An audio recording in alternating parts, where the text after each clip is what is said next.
الختايرة اكتشفوا التيك توك.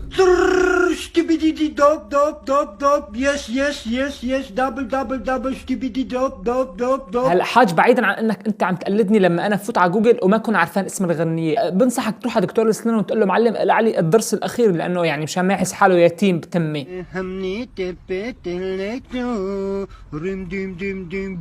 الله الله يصطفل فيني من وقت ما قررت ارجع للتنزيل مرة تانية. هذا ودو زماني واني السبع بميداني يرخص ظني لاصحابي. ايوه هي نفسها نبع الحنان اللي بتقلك ما خرب جيلكم الا التيك توك يا بنتي، وهي نفسها لما بتقلك رايحة مشوار 5 دقايق.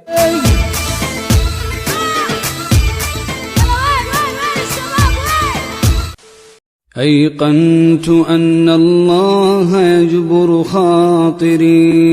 لحظة، هو هذا الشخص بالغلط نحن جبناه على الفيديو ولا شو؟ اي يا لولو يا لولو في لولو يا لولو يا لولو في لولو. لا يا غالي، انت فهمان الموضوع غلط. انت امبارح سالخ 5 سندوتشات فلافل ومتقل شوي يعني. بنصحك تروح على اقرب تواليت لانه هذا مو نونو، هي كوكو. الفيديو اليوم رح تشوفوا كيف الخاترة لما اكتشفوا التيك توك تعاملوا معه، بسبب انه انا كنت غايب عنكم كل هالفترة بسبب الظروف اللي مرينا فيها. بتمنى تفجروا هذا الفيديو باللايكات، حطوا متابعة للصفحة اذا كنتوا اول مرة عم تشوفوني، وكملوا الفيديو. هتعمل ايه لو لقيتني خبطت على بابك وقلت لك بحبك وقلت لك يلا تعالى اتجوزني دلوقتي؟ هتعمل ايه؟ هقطعه، هنسفه، هكسره لباب البيت. لا تفهميني غلط، بنطلوني ضيق وانشرط. تن ترارارن تن تن. عسل سكر انت هنا شمع هنا نقطة.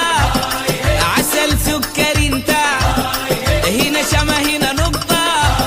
سكر لي كل الاخبار والتحاليل، هي السبب الحقيقي لكل الزلازل.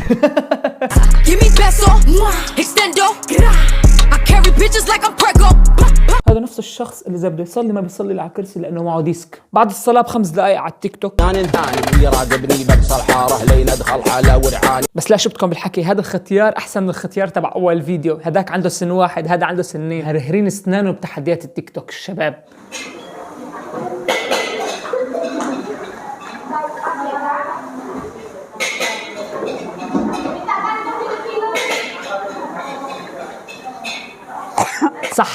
صحة خالتي صحة، بس هر الديسكو اللي على شفايفك هر كلياته. بالله روحي جيب المكنسة ولميه، والفيديو الجاي احكي مشان نجيب تفاعل اكتر.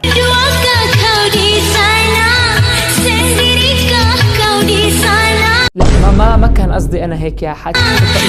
لحظة والله صديق انت ان شاء الله ما في شوف مراية، وان شاء الله يا رب ما يكون في بيت مراية، وانه دغري يسوي انتهار. إذا عجبكم الفيديو بتمنى تتركوا متابعة للصفحة ولايك للفيديو، وكمان هذا حسابي على الانستغرام. وبعيدا عن موضوع الفيديو، أنا حابب وجه كلمتين صغار وسريعات. الله يرحم الشهداء اللي راحوا والناس اللي تأثروا بالزلزال اللي مرت فيه بلدنا سوريا الحبيبة. صبر قلوب كمان كل شخص تأثر بالزلزال، هذا حكم رب العالمين ونحن ما فينا نعمل أي شيء عليه. الله رح نرجع نكمل من جديد، لأنه هي الحياة وهي سنة الكون، وهذا أمر رب العالمين وقضاء وقدره، وما فينا نعترض عليه، وبدنا نكمل عيشتنا وبدنا نكمل بالحياة الصعبة اللي عم نعيشها. اشوفكم بالفيديوهات الجاية اخواتي، سلام.